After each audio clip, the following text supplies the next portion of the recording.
on my run, I was just thinking about like ideas of what we could start talking about. And we're in a unique situation. I'm an older man. Pat here is a younger man. I'm James.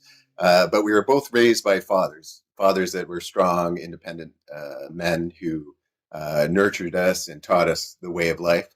And it's interesting because I am from a generation where that was unheard of. And my dad was salt of the earth and took care of me and really showed me the way. My mother was around, but she was nursing, so she wasn't around often. Whereas Pat's dad, he's much younger, so it's in this generation where much younger, much younger, yeah.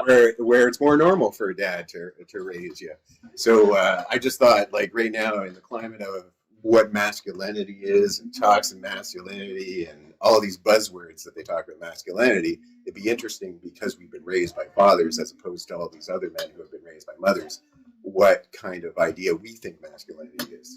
Yeah. Well, so again, much younger, just kind of leading off with that. I like to throw that out there. Much younger. Much younger. Yeah. Way more handsome. Well, yes. That's a foregone conclusion. But no, first of all, thanks. I appreciate it. I think this is a great opportunity. I think we've been kind of kicking this cat around for a long time, and it's kind of neat to actually sit down and kind of do this sort of thing. Okay. I'm sure that as we go through this for the next one, and the next one, and the next one, we'll have different ways. Wow, we'll just see where we come from. Yeah. But no, we're living in a weird time, and it's funny because where this kind of podcast came from is James and I were. We kind of get to have the ideological conversations that a lot of people don't get unless they're about 9 drinks in. Right. We get them on the daily. So we've got a fair bit of downtime in our days. So we have these interesting conversations, and we thought that, hey, this could be a cool concept to be able to throw out there for people. So let us know.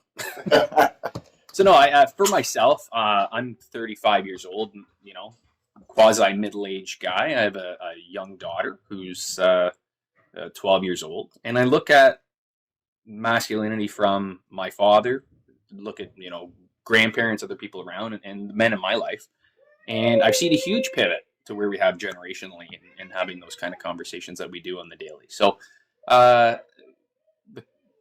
masculinity is a very weird process right now. It's almost like a dirty word. And for me, I know that myself, I take great pride in my family, always have, and my ability to raise a daughter. I'm a single parent, and I raise my daughter full time. So, like you were saying, that's almost unheard of where we were from a generation ago. Right. And even my father was very similar to that, where I lived with my father, and that was cool.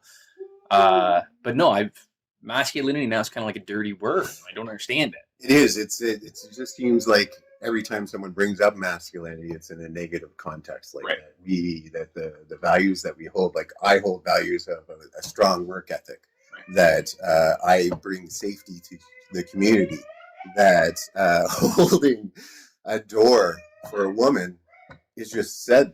It's just what you do. You're sitting on a bus, and a woman comes in, you get up from your seat and you let them sit down. Yeah. But now people are saying that this is not okay, that women should be able to open their own door. Right. And they should, even paying for meals has become an issue. Like dating. Now that's another topic. That's another podcast. That's like 5 or 6 we could string together on that one. We could do so many on that. Right. The way that's changed. Yeah. But I raised my kids, like my wife was involved, but because of our jobs, I was the person at night that was the one tucking them in, doing their baths and everything. Right. So I had the benefit of my father doing the same thing, so I was able to transition to that pretty easily. And my life was a little bit different because the typical masculine isn't me. When my friends were into hockey, I was into musicals. Right. When my friends were into going to play hockey at the rink, I was pretending to act with friends. Yeah. I just had a different kind of upbringing, and I was allowed to do that. Right.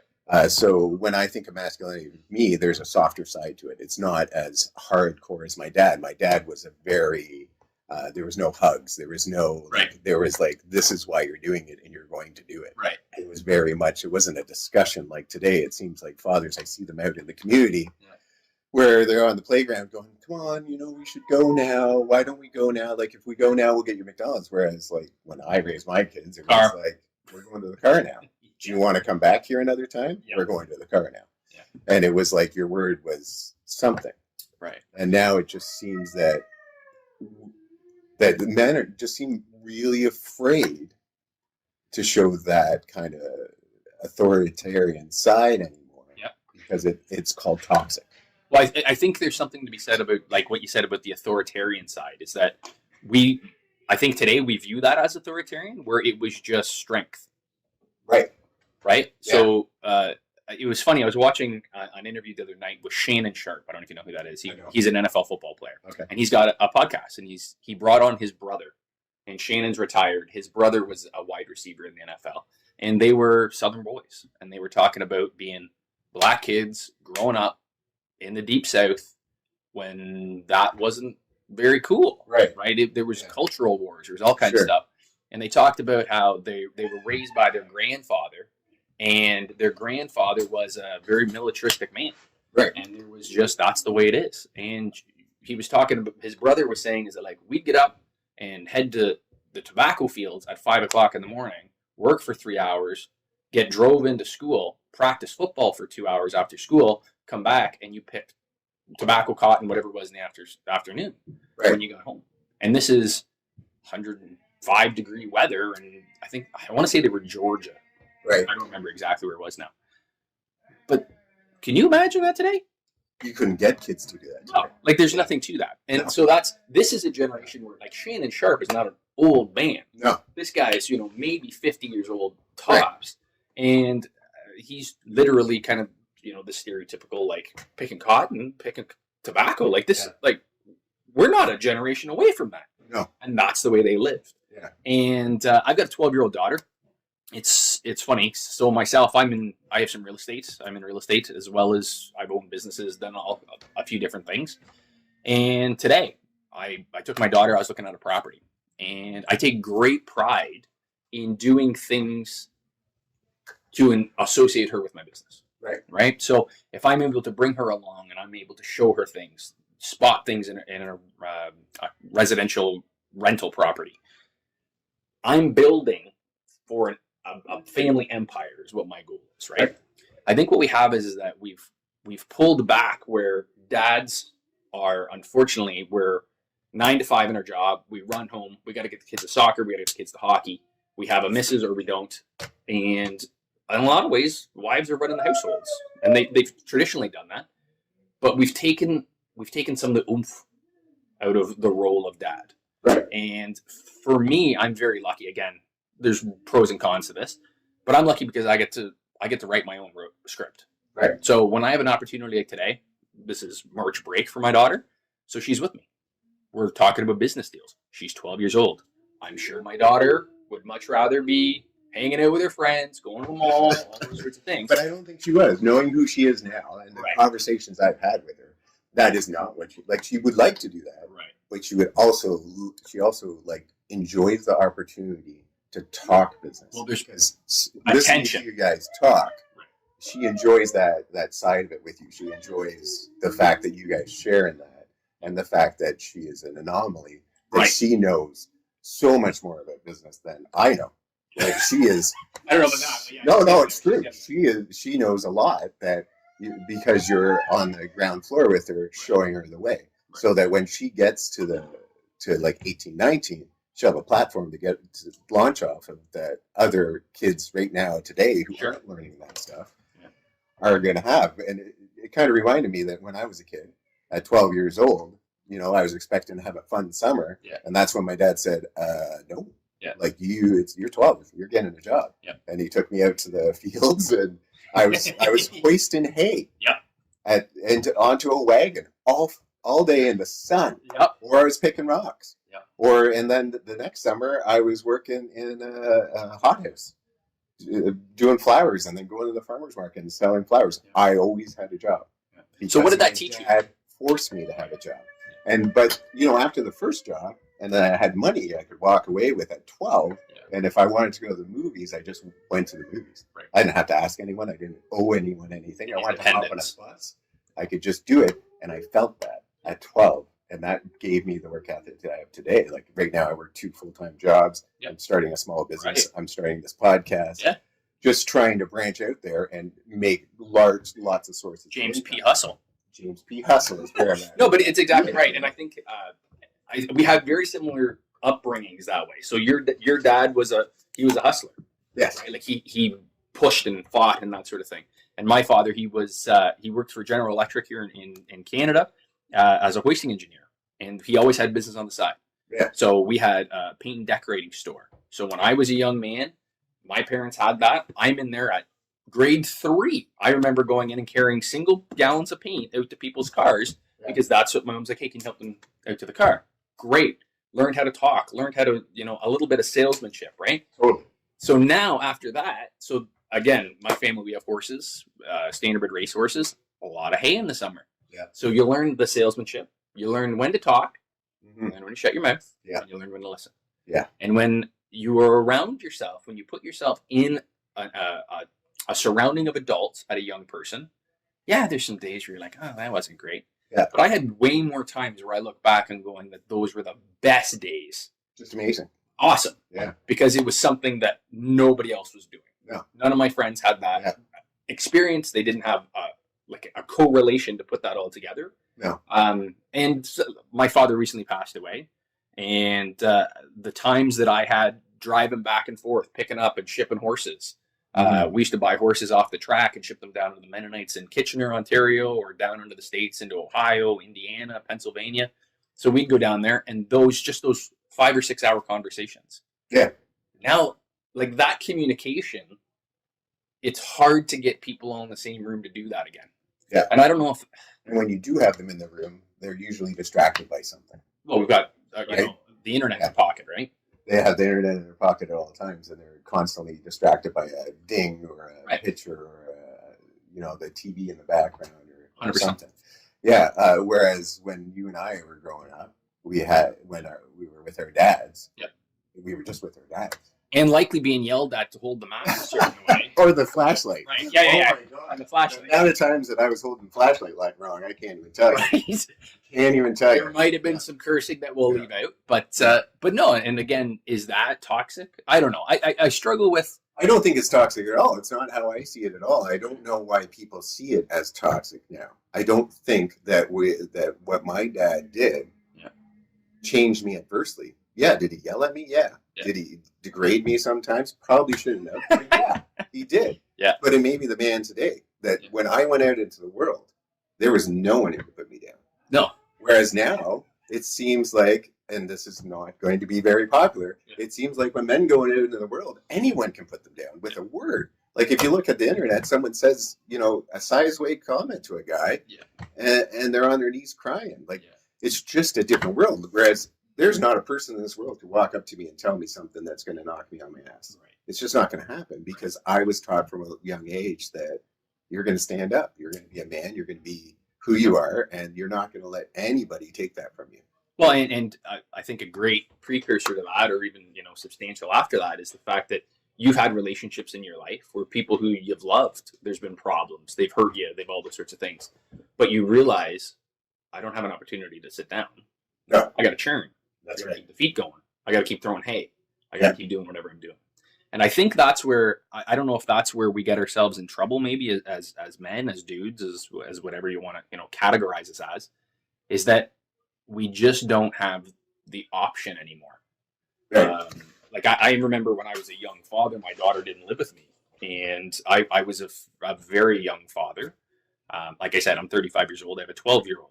You can do the math, right? Mm-hmm. So I had options and opportunities that I had to hustle. There was no alternative. It's I got to get this done, or people don't eat. Yeah. And when you have that, and I think I was very fortunate because I had it at a very young age. Right. Where now I've got, I am moderately successful. I've got an excellent income that I feel. I have rental properties. I'm doing well. I've got good relationships in my life. Those sorts of things. But not because you didn't sit down when you hit adversity, when people threw closed doors in your faces, when people tried to stop you, you just hunkered down and pushed forward. And that's caused problems in relationships. That's masculinity. Right. Like I think that's a core value that I've always had as a man, is that you don't let people hold you down. You don't stop because they said no. Right. No isn't going to stop me. You Absolutely. keep going forward. Yep. And you're right. Like I have had some hardships in my life with people that I've loved that have abused me in some way or another. And, you know, I could have dropped, I could have stopped. And there were moments when I felt like I should. Like, why not just give up, walk out the door and leave? Yeah. But I had 2 young children that I had to take care of. And I, like you said, I had to be a role model. And be a role model at the same time. Yeah. So you just get back up and you push forward, and you, sad to say, you be a man. Your job. The adverb. Yeah. Would be right. Yeah. Man up, or whatever it is. Yeah. Like my dad always said, no one wants to hear why you can't do it. Right. They just want you to do it. So go do it. Yeah. Because you can't. Right. There's no reason why you can't do it. All your excuses are excuses. Yeah. Go do it. Yeah. No, I would say that, especially for myself, like the last 3 years have been wild. And there's a lot of personal stuff there that I don't think we need to jump into here on the first time. Maybe we'll jump into that. We'll talk about those things. I would arguably say that I've had the craziest 3.5 years, almost 4 years anyone could possibly have. And I've had and I've had situations where people who I've loved are like, well, like you're cold about things. Right. And like that's that toxic masculinity we're talking about. And I'm like, I don't have the luxury. Yeah. I don't have the luxury. I would love to be able to sit down and flesh out my emotions and go through this deep dive with you. I don't have that as a luxury. Mm-hmm. I have people that are depending on me, literally life and death type situations. Yeah.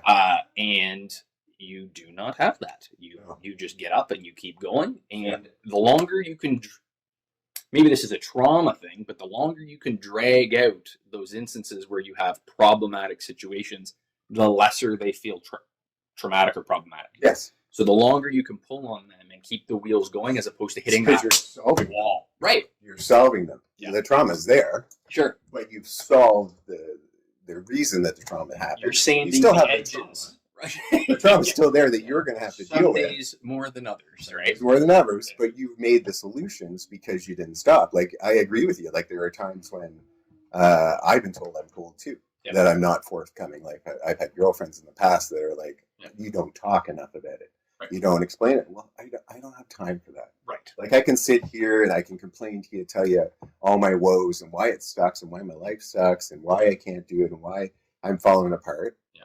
Or I can just not fall apart at this moment and fix my problem. Right. And then when my problem's fixed, I'll fall apart then. Right. And it won't be such a big thing. But, you know. I think we just never do that.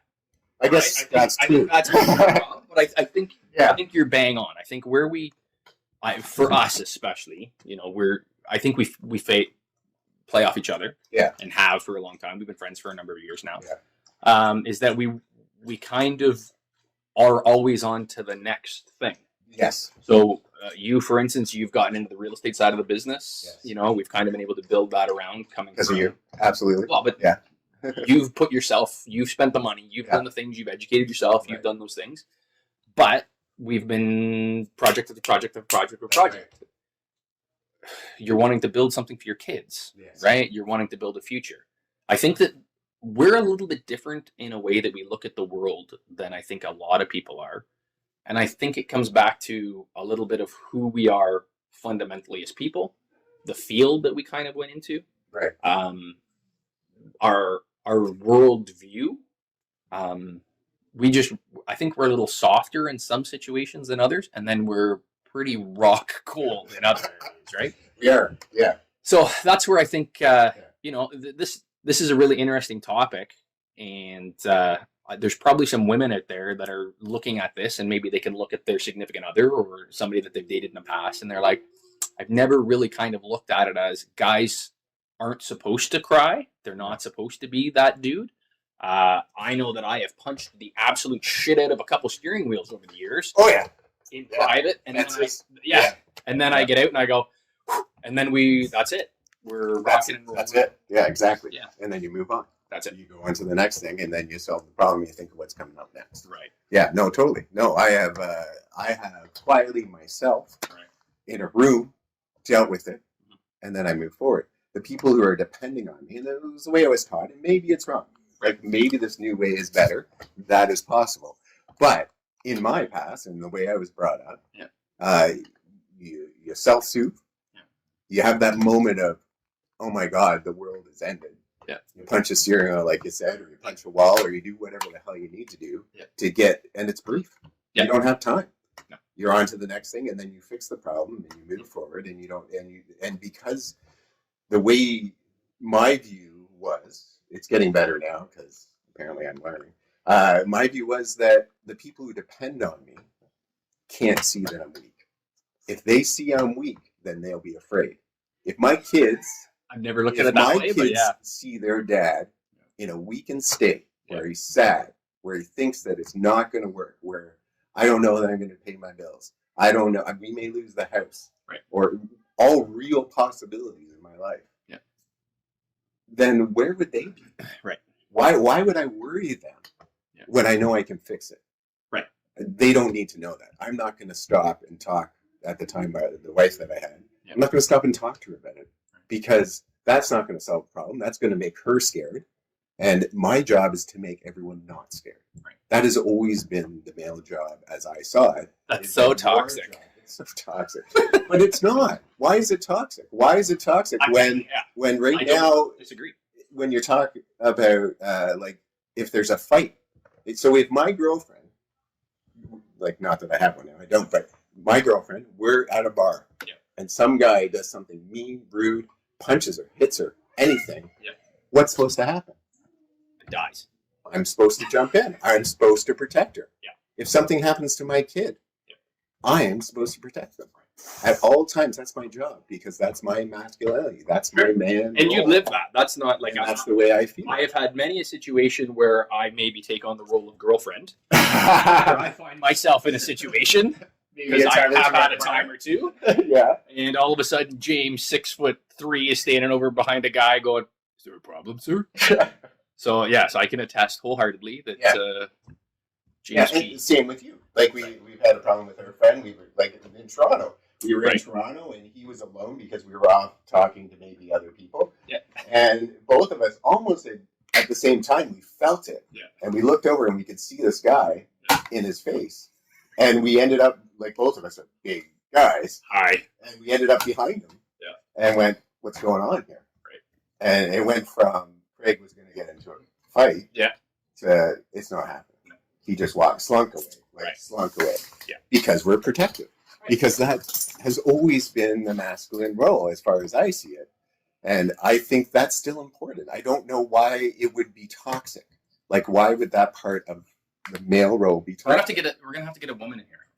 For the next one, we'll have to bring in a woman, and she can laugh at us and be like, "You guys are from Venus, or the men are from Mars, right? This is the book, right? Something like that. But you're absolutely right. I'm sure from a female viewpoint, not all females. Like, I've talked with some women that are like, "Yeah, you're absolutely right. I like having my door held open. I like that." Totally. I think they all like that. You step up and protect me in situations of danger. I like that. I think it's that you're seeing. Wow, and this dives into a whole other thing, and I'm a little bit of a conspiracy theorist. I'm sure we'll get into that over the next bunch of times. Oh, we will. But and I'm in. I really do believe that we are in a culture war and a gender war, and masculinity is, well, here we are. We are the middle of March, and we're currently fighting battles in Ukraine. Yes. And whatever your viewpoint is on Russia and Ukraine, and again, we'll get into tinfoil and make boats on our heads. Sure. If you don't want to see a third world war, or you want to dominate a country, if you can go after masculinity and make it a bad thing, it's pretty easy to do that. And it's pretty easy to take over a worldview, or if you can pivot to softening a society where living in a trench for 3 years, no, my life is really good. I don't really care what the government or those sorts of things say to you. So again, that's another conversation for a deep dive. But you're saying because masculinity is getting softer. Like 30 years ago, 40 years ago, if there was a Ukraine war, we'd send men and we would line up to go. But if someone else, like another country, wanted to weaken a country, they would soften what the men mentality is and make it not okay for you to be that guy, not okay for you to be a warrior. A warrior, Yeah, which is kind of the climate now. I don't know what you're saying is true, because I know sometimes your concepts are. I'm a little bit right. But I'm a little bit more I do understand what you're saying, because you're absolutely right. Like, I don't see a lot of, like, my generation would have signed up.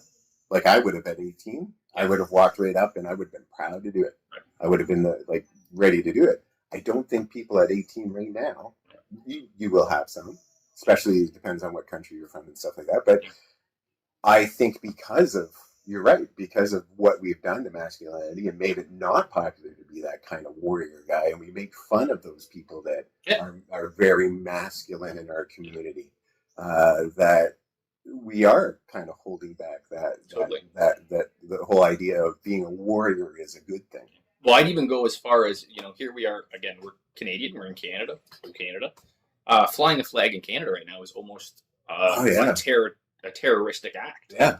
Like you see vehicles in the area that have flags on them and you're like, trucker protest. Yeah.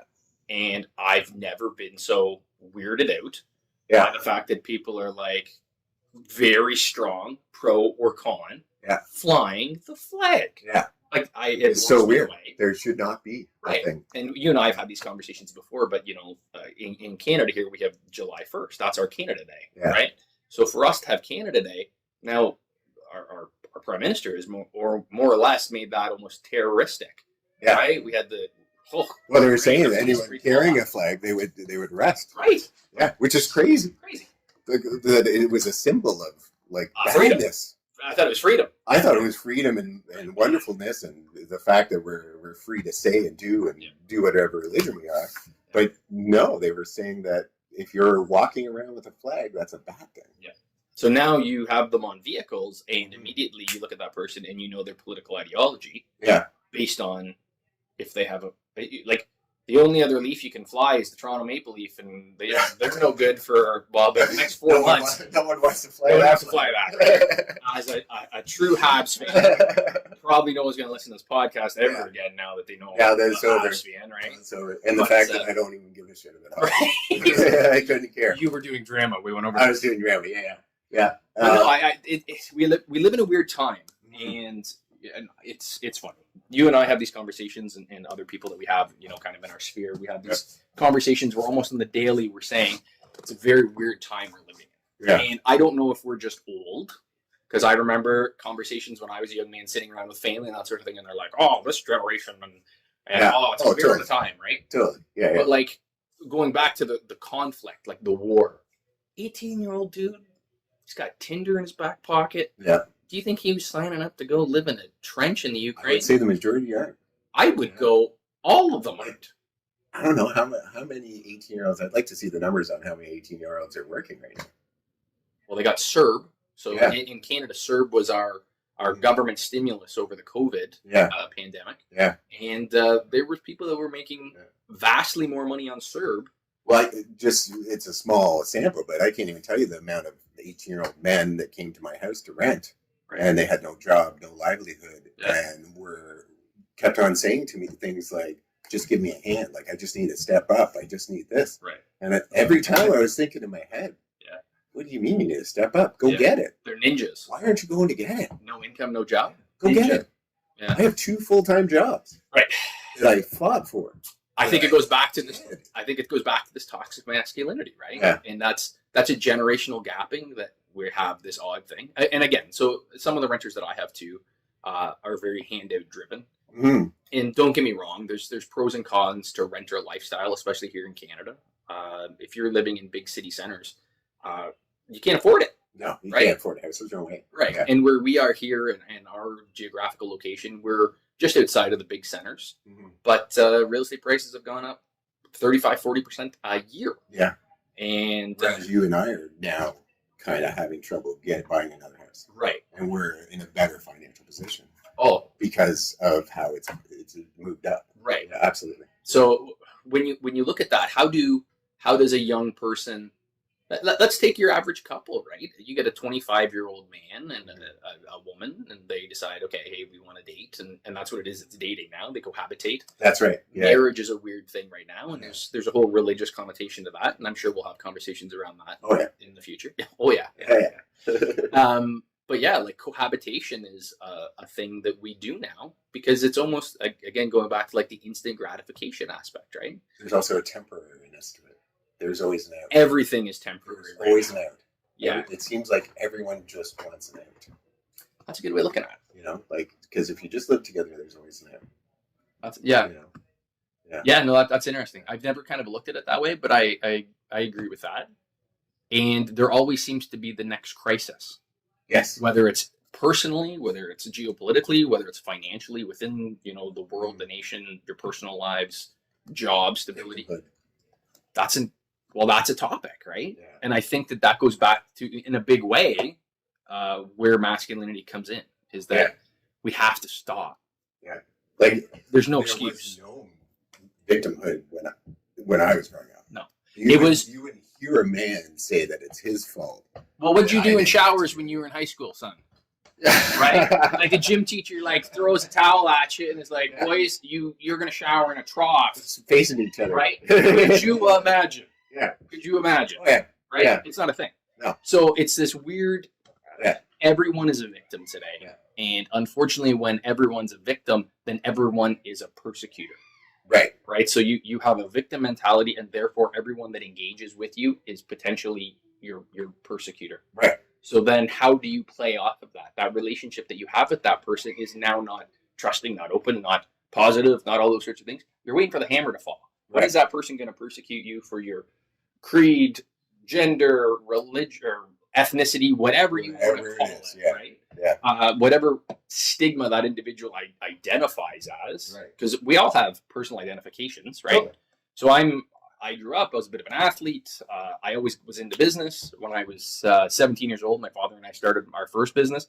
I've always kind of been in that. I've always done that. That's how I self-identify. And that's the psychographic of who Pat is. Yeah. Right? And I think that's why we get along, because both of us are hustlers a bit. Right. Like, we're always looking for the next way. Like, even though, you know, we both have very good jobs, we both are making good money, we have houses under our belt. Yeah. But now we're like, okay, what else can we do? Like, you went into the market. Yep. I've started like a online autism in perspective company. Now I'm branching into check it out on Facebook. Autism in Perspective. Yeah, it's free. YouTube, TikTok, even, because I'm all up. You're pretty cool. Pretty cool. But I'm just waiting for the dances. Right? You got the hand jive down. That'll never happen. Right. No, but so you're bringing value. You've educated yourself in topics that a lot of people have, especially men, have shied away from. Right? So, like, autism, for instance, is something that over the I imagine you would agree. I don't think I've ever actually talked to you about it. But over the last 10 years, hot button issue.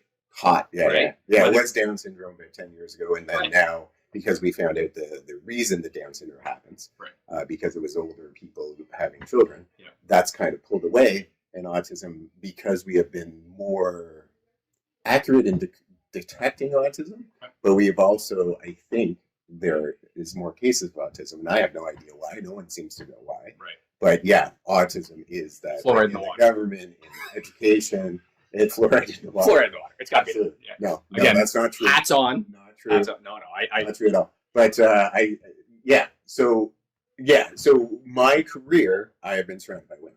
Like, because I worked in schools, that was all women. I worked in group homes, that was all women. I just, my whole career has been working around women. So I have a bit of a different idea about, I have a little bit softer masculinity, but I still think that it's important. Like, for example, when problems happen at the school, and so the kid goes and he destroys the whole classroom, the first one in wasn't anybody but James. Right. I was the first one in. No one was jumping in front of me and saying, no, I got this. Yeah. You know, like, I would walk in and... It's odd how that's not toxic. And they would leave. Yeah. You know, and then I would be in the room with this person that they were trying to deal with and taking over, and that was okay. And it was because I was the big male in the room. Right. It was, you know, like, I do have gifts, and I do know 100%. What I do. Well, I can also because I'm going to pump your tires for 10 seconds. Is that you are fantastic in those crisis scenarios. Right. You are fantastic. You get cool as cucumber. You just are very articulate, very calm, and you take, whenever there's a big balloon in the air that's causing a problem, you just take all the oxygen out of that problem, and it just, I've seen it time and time again, whether it be with clients, whether it be with problematic scenarios out in the public. You're awesome at that. And your personality type is perfect for that. I would even call you pivotal. Pivotal. There's a joke. There's a joke in that. We'll get there someday.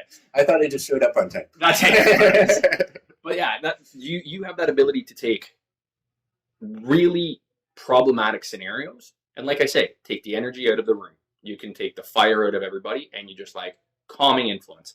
And people are sitting there thinking, this is going to go downhill. This is going to go south. This is going to be bad. And James walks in with his presence, and it just goes, and it's done. But I would say that's part of my masculine energy. Like, I really would say that's a big part of it. Like, I do have a softer side, and I do listen, and I have those other aspects of me. But I'm a big presence, so when I walk into the room, the first thing that happens is that I have eyes look at me. So I command attention. Yep. And then they're expecting a different result. And when I come in and I talk authoritarian, like I still am directive and I still am leading what's going on. Sure. But I also have the softer side, which I was talking about, where I ask questions. Why is this happening? Why are you feeling this way right now? What can we do to make this better? And I listen. And when you listen to someone, it reduces the situation. But I think that male presence that I bring to the table is part of it. The masculinity that when you walk into a room, people notice. People want to listen to you. Like, well, there's a safety, I think, in a leadership role when you walk in. Yeah.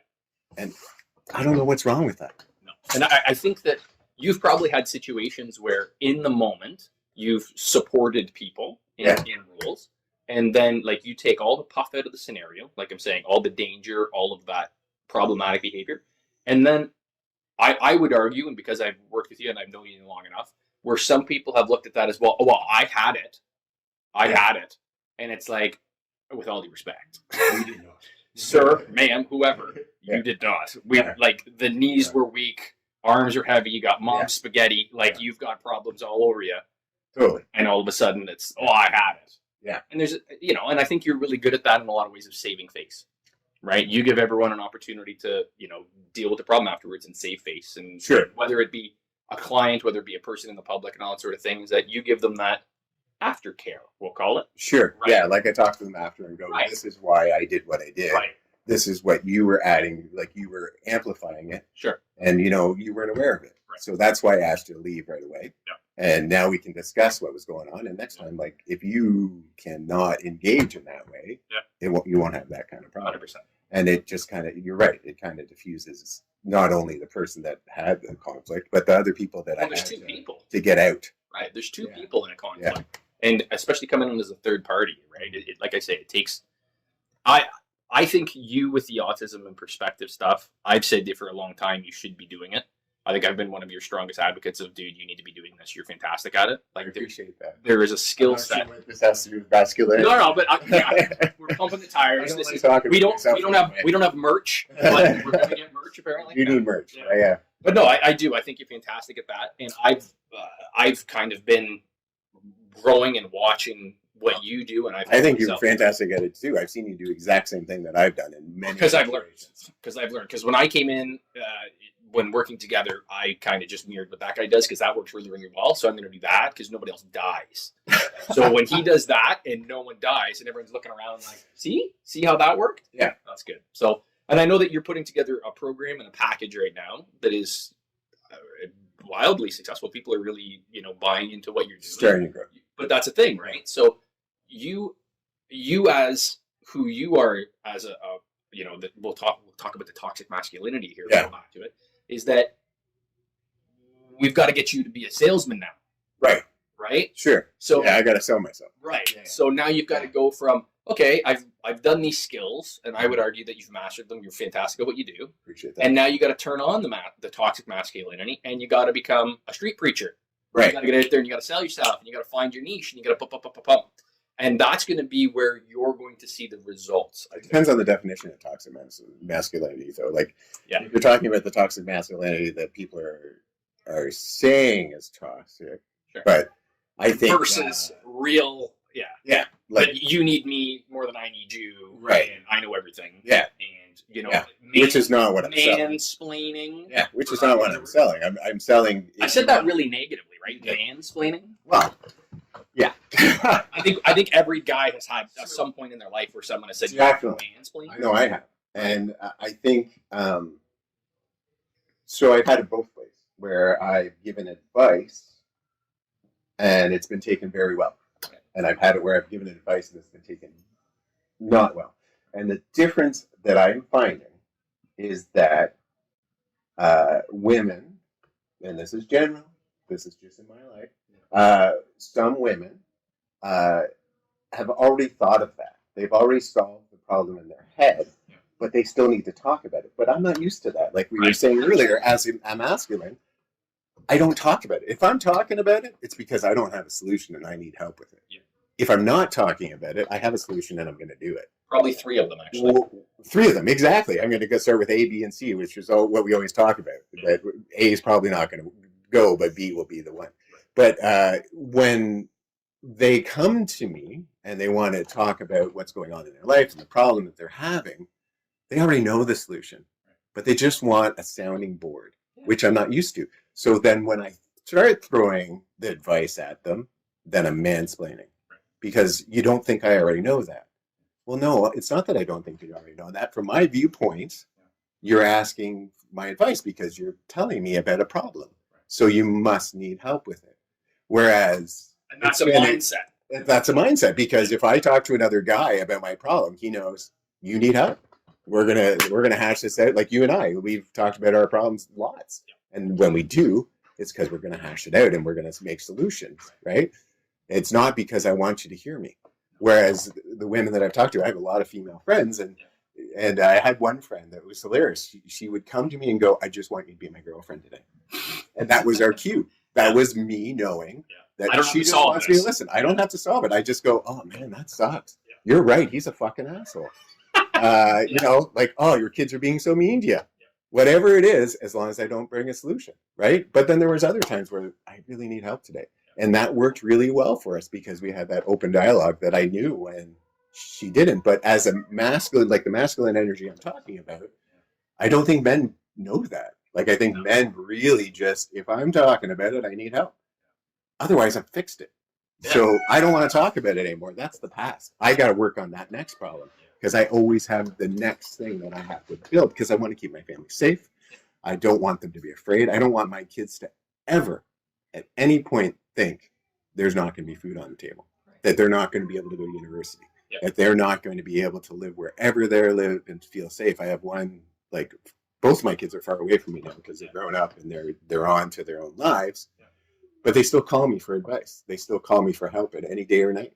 And like, it doesn't matter what's going on in my life. They don't know. They don't know if I'm struggling. They don't know because I don't think they should know because they always need to feel safe, and always know that I'm a net, and no matter what happens in their life, they can fall upon me, and I'll be there to be that masculine energy to help them. And you are the social safety net that allows them to jump off. Yeah, exactly. Right. Yeah, so they feel safe. They're not going to hit down into the tunnels. Right. They're gonna hit where I'm at and bounce back up. But where I'm at's a lot easier to get back up from. Totally. Where down in the, if there's no one there to catch up, or if I'm so busy in self-loathing or worried about my own problems, or medicating, right? I hate to say it, or saying that I'm a victim or whatever it is, I don't have time for that. No, I never have time for that. I want my grandkids, like you were saying, I want my grandkids to be able to bounce off what I build, and so every day I wake up in the morning now, I'm thinking about what I can build next. Like this podcast is something that you and I have been discussing for, 3 years now. Yeah. Because of the discussions we have. I don't know if people are going to care what we say. Yeah. But I enjoy them. No, I think they're fun as hell. Yeah. But that's a masculine energy, I think. Right. Like maybe people would disagree, but I think that's what I was taught.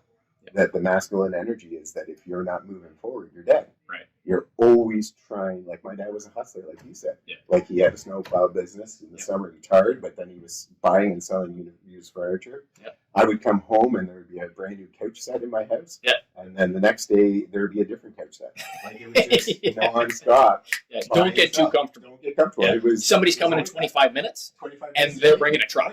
Yeah. Oh, yeah, literally all the time it was happening. it was always transitional because everything was a deal. Everything was a way to make money. Now, did you find when you were a younger man with your family that you pulled away from that initially, where you're like, I'm going to give a stability first? Yes.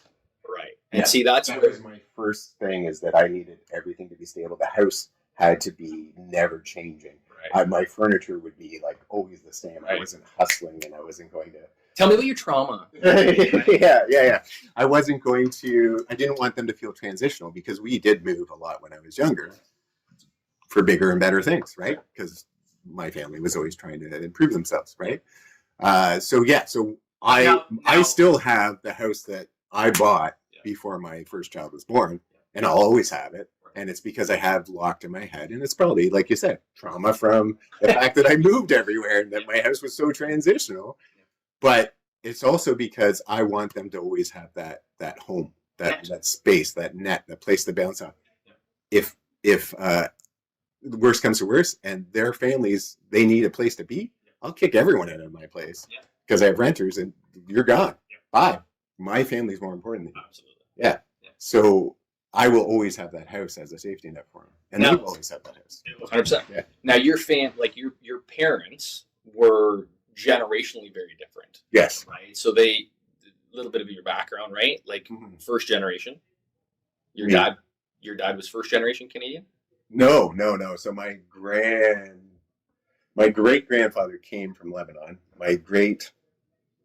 I'm not sure about my great grandmother, but my grandfather was Canadian Lebanese, and my grandmother was English. Okay. Big, tall. She was like 6 feet tall. Did I get the height? And she had white hair, and she was a beautiful, strong, like caring woman that hit me with spoons, but taught me how to play crib and make cookies. She was lovely, and he was, I don't know, 3 feet tall. No, he was just a small statured man, but he had a power in him that, like, when he walked into a room, you knew he was in the room. Right. Yeah, and he had like connections, and he was also like, he owned several houses during the Depression because he knew how to shift and move at the time that you need to shift and move. Well, and I imagine coming from Lebanon in those times, and you have the great country of Canada is open to you.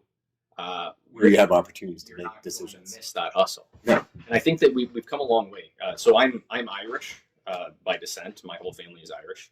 And when I go back in the history, when my family came here, they came here with a suitcase. Right. And then I look at the generation, like my grandmother, my great grandparents came. My grandmother, her husband died. She had 3 children. Her husband died when my father was born. My father was a year old. And I look at that woman, and I didn't get to know her because she died the year I was born. But I look at the struggle and the strife that she did to make sure that 3 children were taken care of. Right. And my father passed that on to me, is that he looked at his mother, and when the wake of his father, my grandfather, people were coming to him like, what are you going to do? Like, at the time, she didn't work. Yeah. Right. That was a very different time. Very different time. You should give up the children. Like you need to give up the children. We'll adopt the children. Right. We'll take the children. Irish Catholic. There was, what are you going to do? And she went without. She had one black dress that she would wear and didn't buy, any other things. She lived very, modestly, and she just kept her feet moving.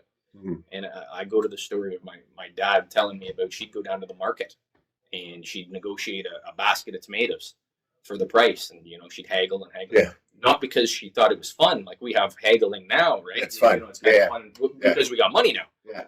She was doing it so that she could eat. Yeah, so she could buy something else as well.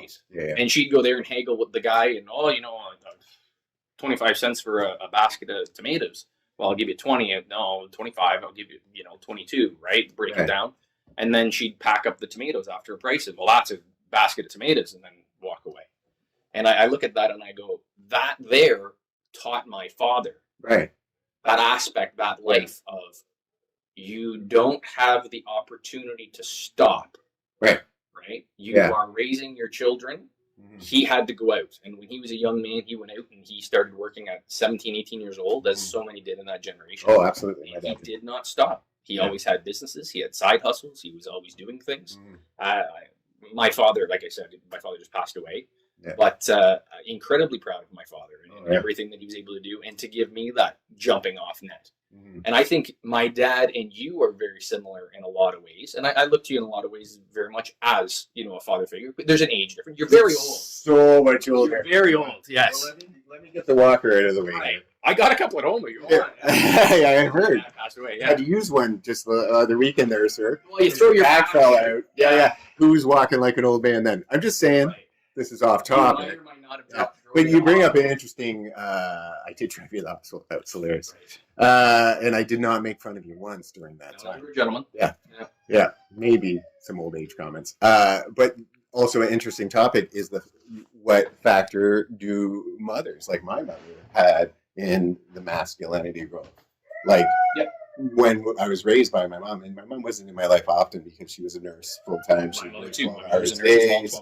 She was so busy that I saw her in the morning sometimes or whatever, but she would defer to my dad in rules. She would defer to my dad. What did your dad say? In what we bought. Yeah. She would defer to my dad in like where we would go and how we'd go. Sure. And it was allowed, right? So, and it was because I don't think it was a toxic thing that people say today. It was because he had the skills and the ideology to make those decisions. Yeah. Not that she didn't. Right. It's just that she had other responsibilities that were her focus. Like she made sure other things were taken care of. Yeah. His job was to make sure that his kids were safe and his family was safe. It sounds like your dad, and in the discussions we've had prior to, your dad was a man before his time. Yes. Right. And I agree. That's kind of where we started this off of. Yeah. And again, very much similar with my father. Yes. There's not too many. Agree. We've all been through separations, divorces, all that sort of things, right? But right. However, when you look at the family court system and kind of the presumption, I think we're slowly starting to come away from it. The presumption that the children are best with the mother. Yes. And I have known some women that absolutely should not be mothers. Absolutely. They should not have the child. I've met them. Yeah. Yeah. There are roles and responsibilities, and I've met fathers that are 100% stand-up guys, wonderful, fantastic, supporters, and great with their kids that are being drawn through the mud and looking terrible in the very court system, and having to fight tooth and nail and prove that they're a good, upstanding citizen. Right. When the woman at that time just walks in. Yeah. And the onus is on the man to prove that they can be a caregiver. Right. And that's a harsh reality. Like there's no reason why men can't. We just have a different style, but we still have a good style. Right. Yeah. And I believe that we're slowly coming off of that, but the presumption of is still lacking. Mm-hmm. And I can speak for my instance, my situation. Again, I'm a single father, 12-year-old daughter, and I won custody of my daughter, and through a long time, after a very protracted legal battle. Yeah, but you had to prove. Beyond anything, what she had to prove. Absolutely, right. And that was where my daughter, now who's 12, looks at the two homes, looks at the two lifestyles, looks at the two things. And she's at this point now where it's night and day. Right. And the opportunities and the options and all of these things are night and day. Mm-hmm. I'm incredibly proud of my daughter. As you should be. I'm very proud of her too. Right. And your kids are the same way, right? And absolutely. They're movers. They got a little bit of that hustle. They make. Right. They're not going to stop. They have a job. They always have a job. Yeah. Like in an era where I keep hearing these young people say, "There's no jobs. There's no jobs." Yeah. My children never lack a job. My son is full-time university in one of the biggest universities in Ontario, the hardest universities to get into, working and still making money. Yeah. Like it's not hard as people are, because it's the victimhood. Right. It's the victim. Right. And I think that goes back to the topic that we were really trying to, I think, dig down into, is that what is we call it toxic masculinity, but I think we've created a victimhood society. Mm-hmm. Why? I'm not sure. But we've created this victimhood society within our communities, and it's accepted and almost respected. It's like it's a bit of a badge. Yeah. Yeah, And no, if you stand have up a in front of hard story- TikTok and you Right. say, oh, you know, I lost everything, and people right away celebrate you. They right away try to help you. And like, how many, what's that thing where you raise money online and GoFundMe. GoFundMe. How many GoFundMes are like, I need help because But of this. not if you want to raise a flag, apparently. Not if you want to raise a flag. Oh that my is God. the wrong- Little touchy situation. I just, it's, No, but we'll like, put the hat on you know, but it's not something I could even contemplate. Like, I just don't, I can't, I wouldn't be able to go on a site like that and air all my laundry so that a stranger would give me money. I just don't, that to me But buy our merch. isn't who I am. Buy the merch. Buy the merch. You want to buy the merch. Yeah. Support. Yeah. It's, I don't know. It'll go to a good cause, like making us rich. Yeah. Like all the other ones. Anyway, we are almost at an hour and we've been talking. We'll just keep on talking all night. And that's what's going to happen. But anyway, this is our first official podcast. We'll see what happens. And hopefully you enjoyed it. Maybe comment, tell us what jerks we are or how we're toxic. And So you're saying that my political run is over as of today? as of today, you can no longer be Prime a Minister politician Pat. of any kind. Prime Minister Pat is No. done. MP's out, MPP's out. Prime Minister Pat is done. But I really think that it was already done, like long ago. Like there's other things involved. There's skeletons. There are skeletons. There's bodies somewhere, I'm sure. Yeah. Yeah. Yeah, no. Somebody's over there. I'm sure at some point we'll get canceled, maybe. I'm looking forward to that. You know what? I would, again, we're going off the side tracks, and that's what we do. But like, you know, I Yeah. like the Joe Rogan stuff. Oh my God. And I'm Yeah. conservative, right? I'm I'm far not. more conservative than you are. I'm liberal. Right. Yeah. Well, I like to think that I'm pulling you. No, you're not pulling me. I But think we. I'm more I don't, moderate. maybe liberal has moved. the liberal has not moved.